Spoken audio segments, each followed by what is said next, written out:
Today you must look closely at what has been exposed. Not just an electoral result, but a regime caught red-handed in the act of subverting every principle of democratic accountability. The man at the center of this expose is Clement Atanganang. Clement Atanganang, the guy they are clapping for there. He is the president of the Constitutional Council of Cameroon, the very judge who proclaimed the October 12 presidential results. A video has surfaced, the one you watch right now. Yes, you heard it right. A video showing Atanganang immediately after delivering the results in a celebratory mood among top government officials and comrades of the ruling People's Democratic Movement, or Undemocratic Movement, the CPDM. In the video footage, we see Atanganang boasting, reminding those present to thank him for mustering the courage to read the results in favor of the regime, despite the high pressure and the tensions. If a judge charged with certifying the legitimacy of a presidential election is congratulating himself and his political affiliates for having courageously delivered a favorable verdict, then what we have is not the adjudication of justice, but the celebrated orchestration of fraud. Recall that prior to the proclamation of the results, this same Clement Atanganang dismissed all petitions brought by opposition parties and civil society groups, complaints of irregularities, of flawed procedures, on the grounds that the council lacked jurisdiction. Officially, the objections were rejected because they purportedly lacked legal basis or were not admissible. Now, marry that fact with a video of Clement Atanganang partying with regime faithfuls after the reading of the results. What message does that send? It sends the message that the gatekeeper of justice was conversing with the beneficiaries of the election result before the verdict had any real foundation. It means that the so-called judicial review was nothing more than a formality, an instrument of manipulation to legitimize a foregone conclusion. This is the heart of the matter. The confession is built in plain sight. The regime has long claimed the election was free, fair, and transparent. But here in these videos, ladies and gentlemen, in the footages we see, he is acknowledging his role in delivering the result, thanking his allies for supporting him in the act. That is the very definition of official fraud and electioneering. The opposition, led by Issa Chiroma Bakari, and indeed every Cameroonian whose dignity remains intact now, has undeniable grounds to fight for the victory that is rightly theirs. Why? Because the evidence is now clear.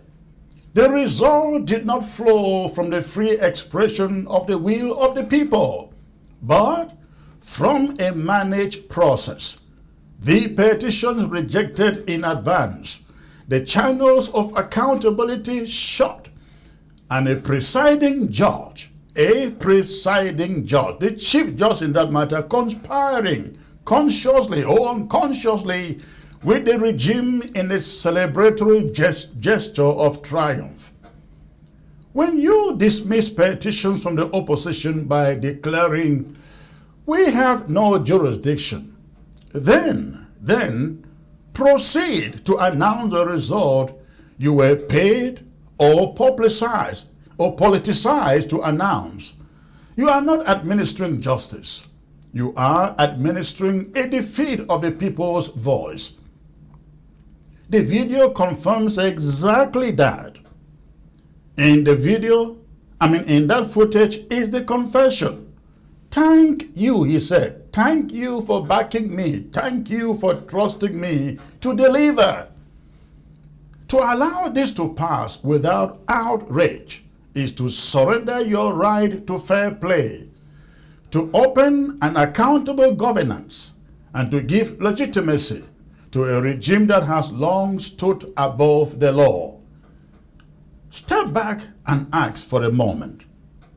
What do these confessions mean to the election and the countless cries of rigging, of manipulation, and disenfranchisement? They mean that the election has been transformed from a democratic exercise into a sham performance. Ballots may have been cast. Boxes may have been opened. Numbers may have been published. But the truth of the ballot has been stolen before the counting began. Because the gatekeepers, the chief judge, the constitutional council, those charged with ensuring legality, were already seated at the banquet of victory. They mean that the constitutional check, the final appeal, the adjudicator of electoral legitimacy, all collapse into complicity. The petitions by credible opposition candidates and by civic organizations were not even seriously entertained. They were dismissed for lack of jurisdiction or lack of proper evidence, regardless of the scope of irregularities documented. That is not justice. It is judicial theater. And now, ladies and gentlemen, the video you see emerges as a smoking gun. It confirms what many argued, suspected, whispered. The regime and its instruments were already preparing the outcome long before the people's votes were fully verified. The judge, who should stand apart, becomes part of the act. He becomes celebrant. He becomes co-pilot of the result. That is why the opposition can now move with boldness, not mere protest, but claim, appeal, and international mobilization. How can the opposition use this? First, to the people. They must sound the alarm and rally their base. They must say with confidence, here is the proof. The verdict is pre-arranged. We were robbed. The narrative must shift from we suspect rigging to we have documented complicity. That subtle difference matters. It matters. It moves the opposition from claim to evidence. It transforms the moral high ground into the ground of truth.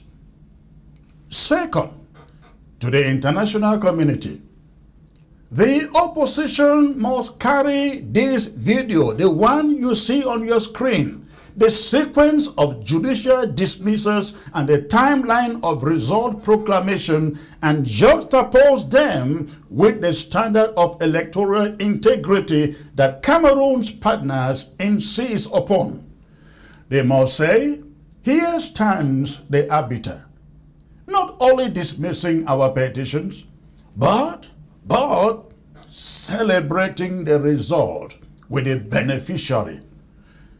Ask them, how can a democratic election stand when the institution tasked with safeguarding its legality is shown as part of the victor's entourage.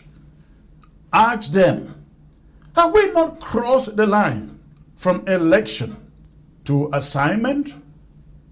Number 3, at the domestic, judicial, or constitutional level, why the courtroom has been compromised, the opposition must push relentlessly for public hearings, if any exist in La République du Cameroon. They must push for independent examination of that video. They must push for parliament or civic investigations. The confession cannot simply vanish into a media circle.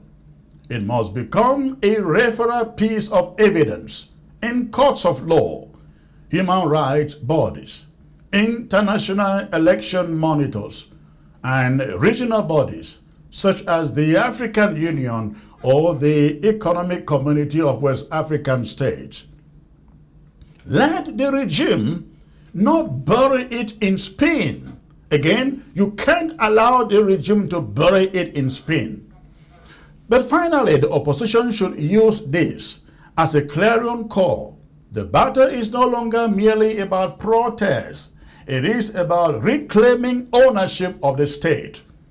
If the judge and the court became part of the machine, then the machine becomes the target. If the venue of justice is transformed into the banquet of the victors, then accountability must be diverted to the courts of public opinion, to regional oversight, and to the corridors of international diplomacy. That is what must happen at the moment if the opposition is serious with what they can do with this video, with this piece of evidence. In short, the regime has exposed itself. The judge, the court, the result, they are all part of the cast. They were writing the script before the election, and they acted it out to its end. That is why you, the opposition, the citizens of Cameroon, the diaspora of Cameroon, the international community must treat this not as a moment of outrage alone, but as a turning point from passive acceptance to active claim, from protest to demand, from suspicion to proof, and the video is proof. On screen tonight, I want you to remember the footage, the smiles, the applause you see there, the pats on the back you see there, the assurance that we did it. This is not celebration, it is confession. It is confession. The question for you now is, will you get this confession slide into the archives, or will you rise, mobilize, and demand that the verdict of the people and not the verdict of the insiders prevail? The time for deferred justice is over. The time for strategic claim is upon Cameroonians, every Cameroonian, home and abroad. Because once the gatekeeper reveals himself as he has done, as the gatekeeper of victory, rather than the guardian of democracy, the only course left is to reclaim that guardianship to yourselves. The victory is not lost. It has been stolen. And with this evidence, with this mounting clarity, let it be known that the campaign of Issa Chiroma Bakari and the people of Cameroon will not retreat. They should advance.